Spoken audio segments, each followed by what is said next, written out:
जय हिंद। स्वागत है, अभिनंदन है आप सभी का इस YouTube चैनल पे रैंकर्स अड्डा लाइब्रेरी। आज हम लोग लेकर आए हैं कक्षा 10 के चैप्टर 7 अध्याय 7। क्या है जी? तो निर्देशांक ज्यामिति। क्या जी? निर्देशांक ज्यामिति, कोऑर्डिनेट ज्योमेट्री।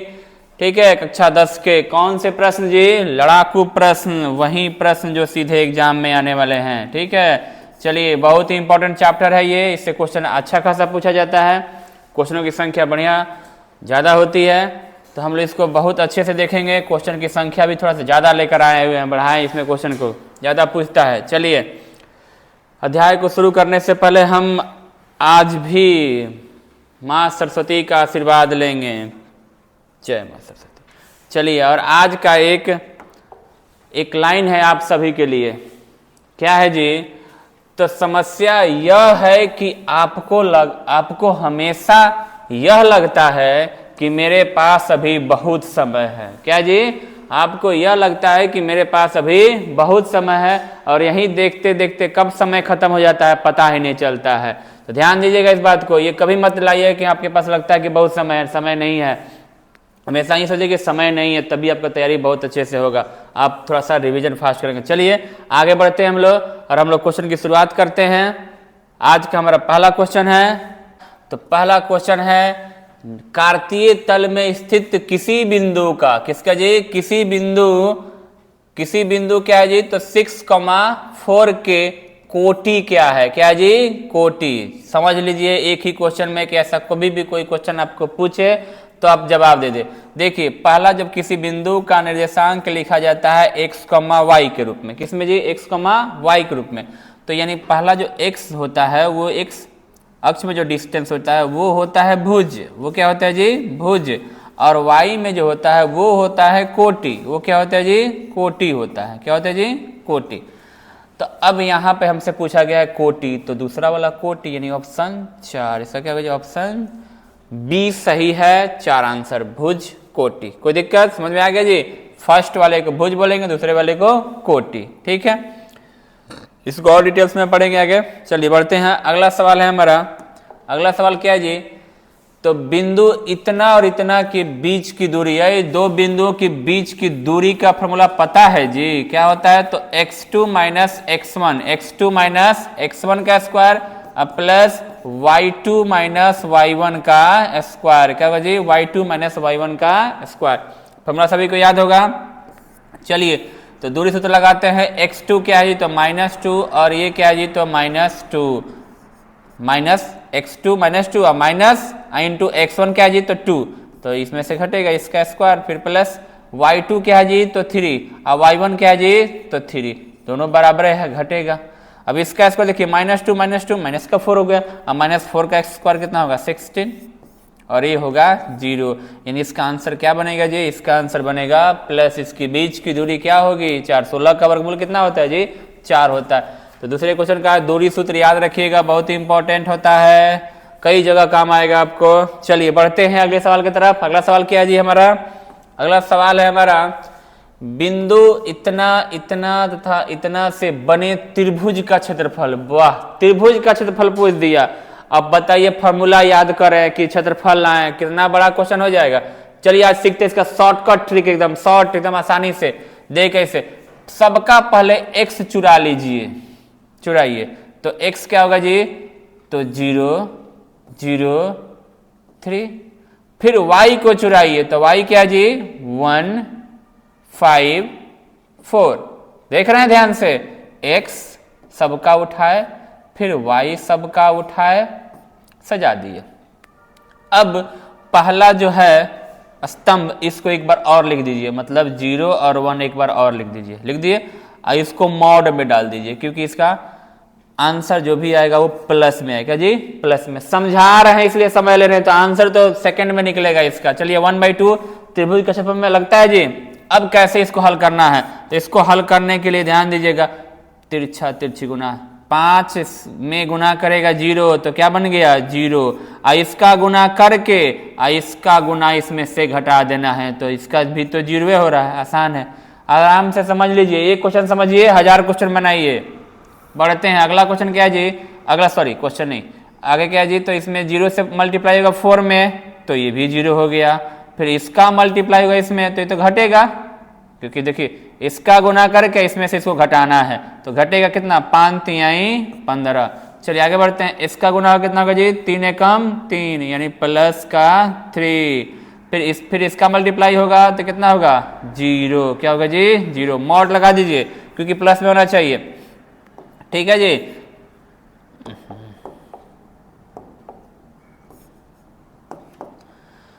चलिए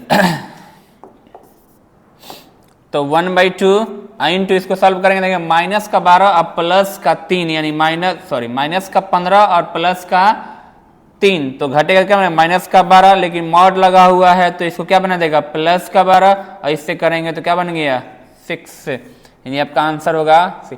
समझ में आया ना जी, नहीं आया तो बताइएगा, समझा देंगे फिर से इसको एक बार।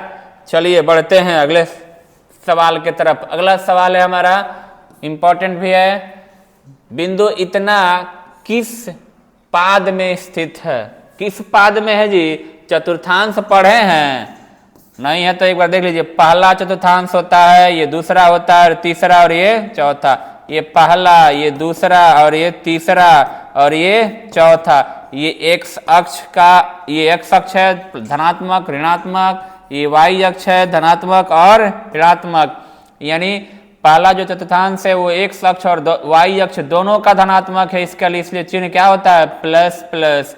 दूसरे वाले का क्या होता है जी, तो x का माइनस और y का प्लस, x माइनस है y प्लस है। तीसरा देखेंगे तो दोनों का दोनों क्या होता है, दोनों का दोनों माइनस होता है।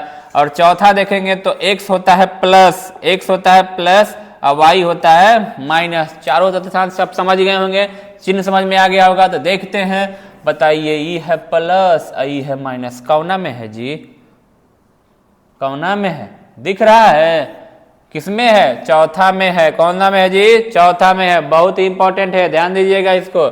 चलिए आगे बढ़ते हैं, अगला सवाल है हमारा मोस्ट इंपॉर्टेंट, क्या है, बिंदु एक्स वाई की दूरी मूल बिंदु से, ध्यान दीजिएगा, जब किसी भी बिंदु की दूरी वो एक्स वाई हो चाहे ए बी हो चाहे पी क्यू हो, कोई भी बिंदु की अगर दूरी, माने कि ए बी ए के रूप में कोई दे दिया, कोई पी क्यू के रूप में दे दिया, कह रहा है कि इसका दूरी मूल बिंदु से बताइए, इसका दूरी मूल बिंदु से बताइए, इसका दूरी मूल बिंदु से। किसी भी बिंदु का मूल बिंदु से दूरी लाने का सबसे आसान फॉर्मूला है, जिसका पूछ रहा है उसी का वर्ग कर दीजिए। इसका पूछ रहा है एक्स स्क्वायर और वाई स्क्वायर, क्या जी, वाई स्क्वायर, जिसका पूछ रहा है उसी का वर्ग करके जोड़ दीजिए, यही आपका आंसर होगा। ऑप्शन नंबर बी, ये रूट में है, ऑप्शन नंबर बी आपका बिल्कुल राइट आंसर है। अगर ए बी बिंदु का पूछेगा तो वर्गमूल किसका, ए स्क्वायर बी स्क्वायर। अगर पी क्यू का पूछेगा तो स्क्वायर रूट क्या, A P square plus Q square. कोई दिक्कत, मूल बिंदु से जब भी किसी बिंदु का दूरी पूछेगा तो क्या, जैसे कि एग्जाम्पल लेते, माने कि यहाँ पे 3,2,3, इसका पूछेगा मूल बिंदु से दूरी बताइए, तो 2 का स्क्वायर 4 और 3 का स्क्वायर 9, यानी जोड़ेंगे तो कितना बनेगा, √13। चलिए एक एग्जांपल दे दिया आपको समझने के लिए। बढ़ते हैं अगले सवाल की तरफ। अगला सवाल है हमारा कि यदि किसी त्रिभुज के शीर्ष के नियामक इतना इतना इतना दिए हो तो केंद्रक ज्ञात कीजिए। क्या है जी, केंद्रक। तो केंद्रक क्या होता है, तो x1 x2 x3, ठीक है। अब प्लस बट्टा में क्या होगा जी, 3, बट्टा में क्या होगा जी 3, कमा y1 plus y2 plus y3, अब बट्टा में क्या होगा जी 3। चलिए इसको हल करते हैं। हमने फॉर्मूला लिखा आपको याद रखने के लिए, समझने के लिए कि आगे आप किसी क्वेश्चन में लगाएंगे। और शॉर्टकट का तरीका क्या है जी, तो पहले सब एक्सवा के उठा लेवे के, तो क्या हो जाए, माइनस का 1 प्लस का 5 प्लस का 8, अब बट्टा में कौन सी 3। फिर सब y के उठा लेवे के, तो y क्या है 0 माइनस का 2 प्लस का 2, अब बट्टा में कौन सी 3। अब देखिए कीजिए, इसका क्या बनेगा जी 8 5 13, और 13 में से 1 गया तो 12, यानी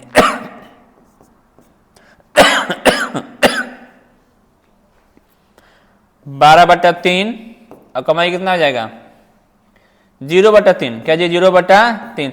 कटाएंगे तो 3 से कटेगा 4 बार में और ये 0, 4,0 option number B, option number B, ध्यान दीजिएगा। चलिए बढ़ते हैं अगले सवाल की तरफ।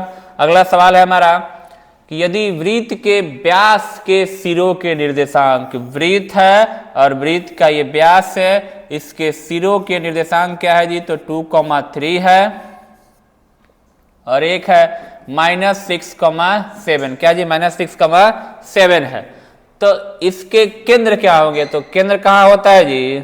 व्यास का केंद्र यानी इसका मध्य बिंदु है क्योंकि व्यास का मध्य बिंदु क्या होता है? केंद्र होता है। ठीक है, इसका मतलब यहां से यहां की दूरी और यहां से यहां की दूरी बराबर है, यानी आपसे मध्य बिंदु पूछा है। और मध्य बिंदु का फॉर्मूला क्या होता है? फॉर्मूला एक बार जान लीजिए, x2 + x1 बट्टा 2, y2 + y1 बट्टा 2। इसमें x1 y1 x2 और x1 आगे पीछे हो जाए कोई दिक्कत नहीं है, y2 y1 आगे पीछे हो जाए कोई दिक्कत नहीं है। चलिए तो हल करते हैं इसको। अब देखेंगे तो x यानी मतलब 2 अब -6 अब बट्टा में 2, 3 अब +7 अब बट्टा का 2, यानी देख रहे हैं तो घटेगा तो -4 बट्टा 2 होगा और ये 10 बट्टा 2 होगा। कटा दीजिए, कटाएंगे तो क्या होगा? -2 और 5, -2 और 5, -2 और 5, ऑप्शन नंबर ए। समझ में आ गया? चलिए बढ़ते हैं अगले सवाल की तरफ। अगला सवाल क्या है जी हमारा? तो यदि बिंदु इतना इतना इतना संरेख है, क्या जी? संरेख है मतलब एक रेखीय है। क्या जी? एक रेखीय है, एक ही रेखा पे है, मतलब त्रिभुज का क्षेत्रफल होगा 0। तो लाइए त्रिभुज का क्षेत्रफल, त्रिभुज का क्षेत्रफल का फॉर्मूला अभी जस्ट सीखे थे हम लोग, कैसे जल्दी से बनाएंगे। तो पहले एक्सवा को उठा के सजा दीजिए, तो k -3 और 7, फिर y को उठाइए 2 -4 और -5। अगला पहला स्तंभ उठाकर फिर से छापिए k और 2। हो गया जी? चलिए इसको हल कीजिए, अभी किए हुए थे हम लोग। इसका गुना इधर होगा तो -4 के, फिर घटेगा इसका गुना तो -6 घटेगा तो +6 हो गया। चलिए आगे बढ़ते हैं। इसका गुना इधर होगा 5 तिहाई 15, 5 तिहाई 15 प्लस का इसका गुना होगा और घटेगा तो 7 चौका 28 प्लस का 28 हो गया। इसका गुना इधर होगा +7 दूना 14, फिर घटेगा कौन? ये तो 5 अगुने के यानी प्लस का 5k, प्लस का क्या होगा जी? 5k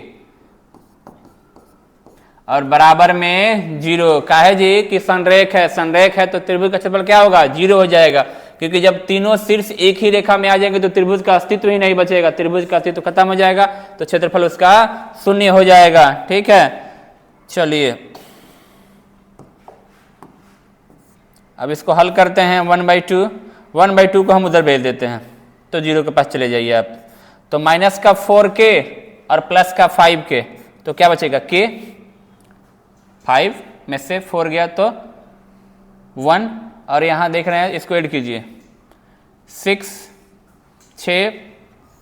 + 15 21 + 28 49 49 और 49 + 14 14, 49 में 14 जोड़ेंगे कितना बनेगा? 63, 63। क्या जी? 63।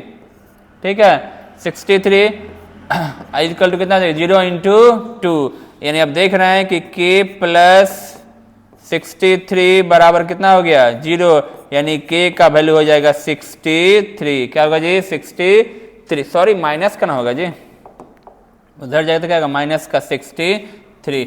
ऑप्शन नंबर सी क्या होगा जी? Option number C.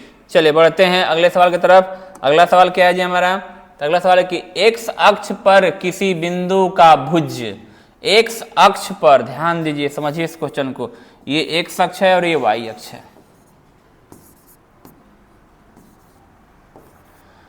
तो ये x अक्ष है, x अक्ष में आप जब कोई दूरी चलते हैं तो वो x अक्ष में मान हो जाता है, इसी को भुज बोलते हैं। x अक्ष में जो कोई दिशा में चल रहा है, आप इधर जाएं या इधर जाएं, जो भी दूरी मापेंगे वो भुज होता है। अभी कह रहा है कि x अक्ष पर किसी बिंदु का, तो x अक्ष पर बिंदु ये भी हो सकता है, ये भी हो सकता है, ये भी हो सकता है, ये भी हो सकता है, ये भी हो सकता है, इधर भी, बहुत सारे बिंदु हो सकते हैं जी, एक बिंदु नहीं ना हो सकता है। तो एक्स अक्ष पर किसी बिंदु का भुज एक नहीं होगा, अनेक होगा, इसलिए ऑप्शन इसमें से कोई सही नहीं हो जा रहा है। तो ऑप्शन जाएगा हमारा क्या होगा, इनमें से कोई नहीं। बढ़ते हैं अगले सवाल की तरफ। अगला सवाल क्या है जी?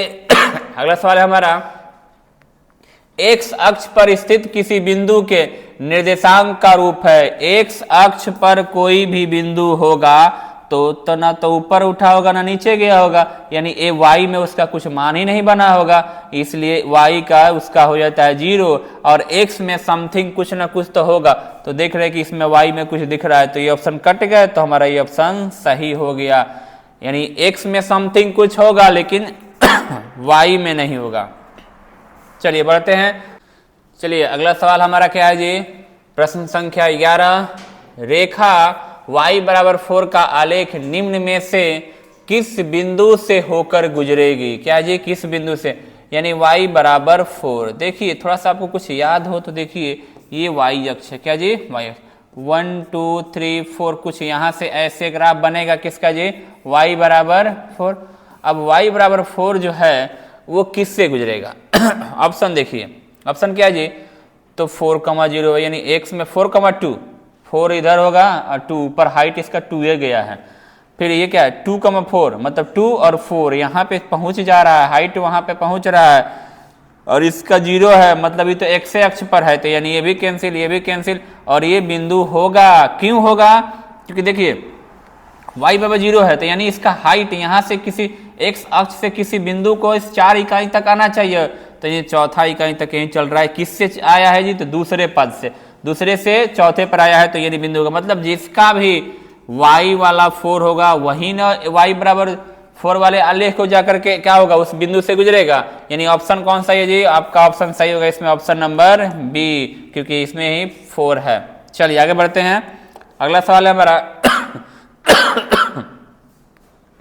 अगला सवाल क्या है जी? तो बिंदु इतना का भुज क्या है? सीखे थे हम लोग पहले ही क्वेश्चन में, भुज ये कोटि, ये भुज, ये कोटि, ये भुज, ये कोटि, तो भुज कौन हो गया? 2। बढ़ते हैं अगले सवाल की तरफ। अगला सवाल क्या है जी?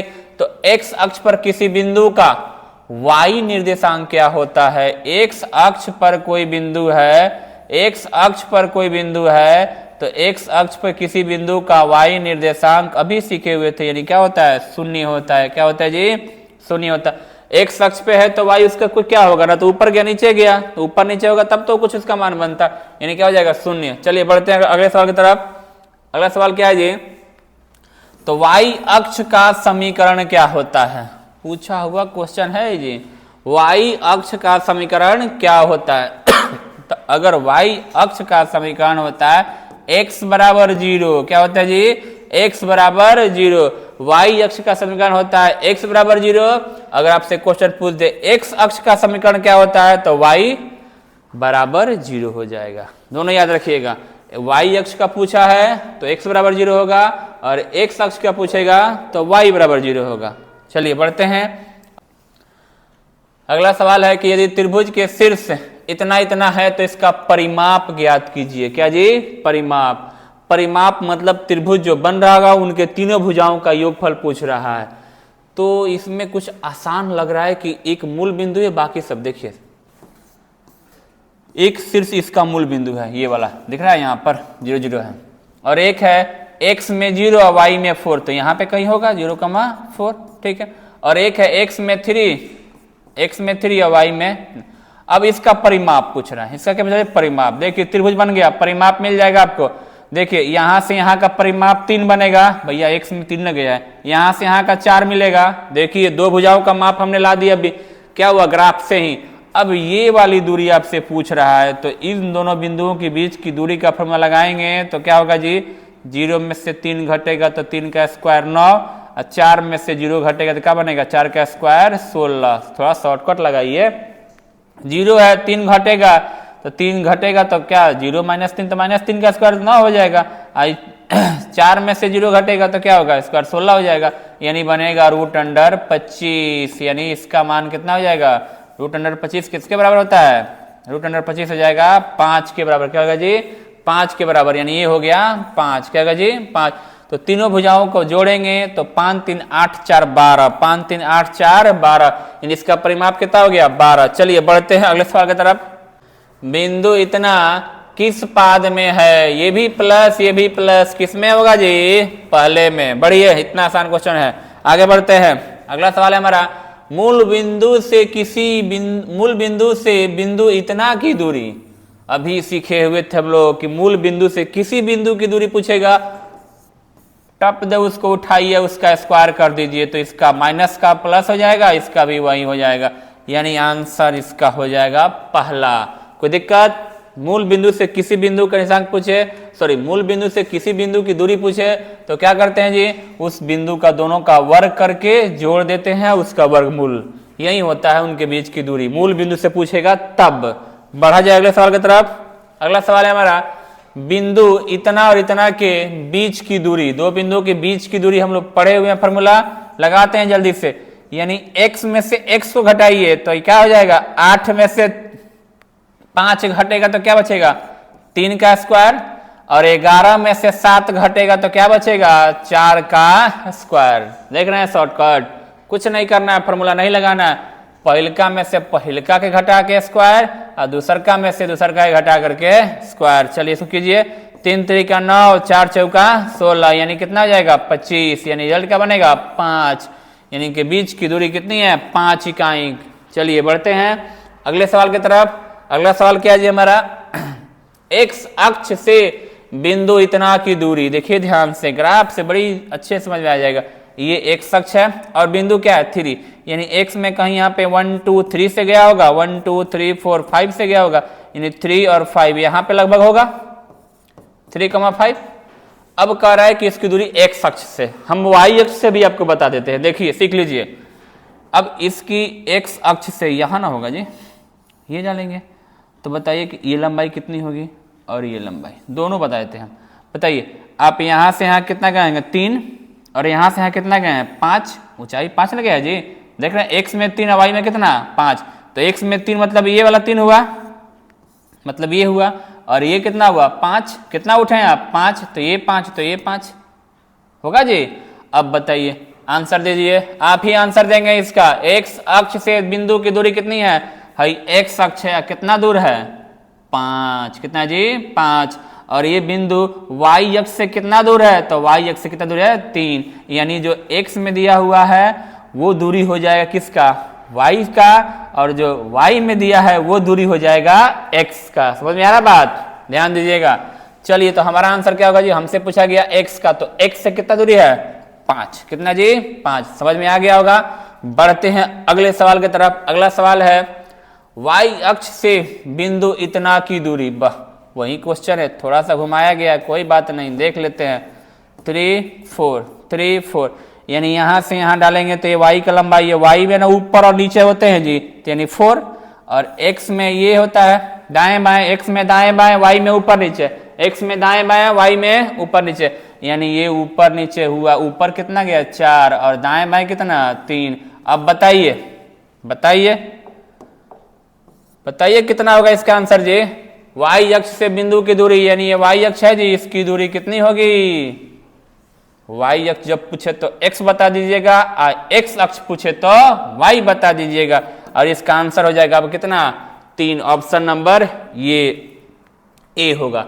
चलिए इन्हीं सभी प्रश्नों के साथ आज का क्लास हम लोग यहीं पे समाप्त करते हैं। मिलेंगे कल इसी टाइम पे, तब तक के लिए पढ़ते रहिए, लगे रहिए।